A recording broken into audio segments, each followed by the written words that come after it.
की पक्षधरता की बात नहीं की। बिल्कुल और बिल्कुल। अश्विनी जी के बारे में भी मैं कह सकता हूं काफी हद तक निष्पक्ष रहते हैं, और किसी पार्टी के प्रति अगर किसी का आग्रह है तो कुछ गलत भी नहीं है। मैं इसे नहीं मानता हूं कि भाई किसी की नीतियां किसी को अच्छी लगती हैं, अश्विनी जी को अच्छी लगती हैं, उनका बचाव करते हैं, एक हद तक वो भी सही चलता है। लेकिन हाँ, जब किसी को दिखाई दे सच्चाई, अच्छे दिन दिखने लगे किसी को इन हालातों में भी, तो निश्चित रूप से हमें लगता है कि भाई उसे चश्मा बदलने की जरूरत है। नहीं है अच्छे दिन, मैं नहीं मानता हूं ये अच्छे दिन नहीं है।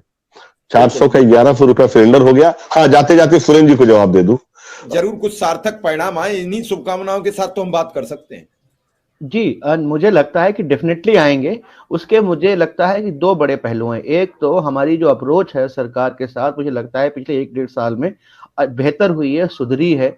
हम लोग शायद बोलते हैं ना, राइट कॉर्ड हिट कर रहे हैं, सही जगह बात कर रहे हैं, सही तरीके से बात कर रहे हैं। हालांकि मुझे कभी कभार लगता है कि शायद अभी हम एकजुटता जितना हमारी कैपेबिलिटी है उतनी नहीं दिखाते हैं, पर कोई नहीं। कुछ लोग जो है सिर्फ ऐसे ही फल चाहते हैं बिना प्रयास के, और बाकी लोग संघर्ष कर रहे हैं, अच्छी बात है।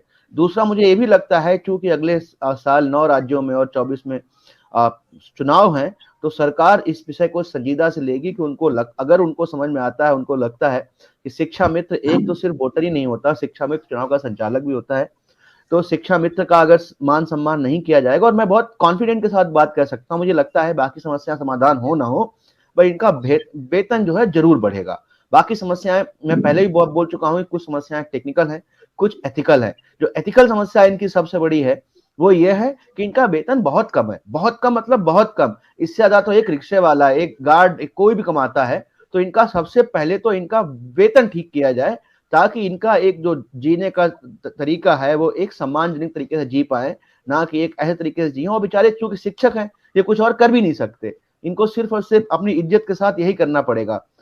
एक बात मैं और राजा त्रिपाठी सर से कहना चाहता हूँ।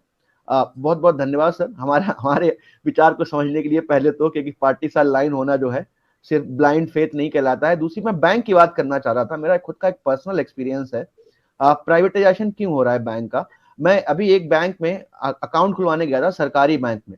सोचा कि एक सरकारी बैंक में अकाउंट खुलवा लेता हूँ। मेरा एक्सपीरियंस इतना पैथेटिक था, और वो बैंक कुछ टाइम बाद प्राइवेटाइज हो भी गई।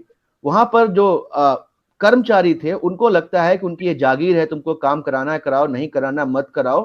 दे टॉन्टेड ऑन मी, मतलब मुझसे हंसे, मतलब इस तरीके से व्यवहार किया कि मैं बैंक मैनेजर मेरा मित्र था, और एक्चुअली मित्र थी, महिला थी। तो मैं उनके सामने उनके डेस्क पे पर्चा फाड़ के आ गया। मैंने कहा आपके आग्रह पर मैं अकाउंट खुलवाने आया था, और आपके स्टाफ को इतनी भी जिम्मेदारी नहीं है कि आपके यहाँ कोई अकाउंट खुलवाने आया है तो उससे कैसे बात की जाए, कैसे उसको ना दौड़ाया जाए।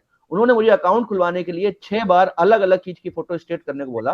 तो मैंने ये सवाल कर दिया सिर्फ कि आप मुझे एक बार बता दो किस किस चीज का फोटो स्टेट लाना है। उस पर वो महिला भड़क गई कर्मचारी कि सर ये कोई वो आपका घर नहीं है, फलाना नहीं है। तो मैंने कहा आपकी बैंक को तो शायद सरकार भी नहीं बचा सकती, और भगवान भी नहीं बचा सकता। तो मैं एक्चुअली में अगर देखूं तो मुझे लगता है कि सरकारी बैंक जो चल रही थी जिस हिसाब से, उनकी स्थिति बहुत दयनीय थी।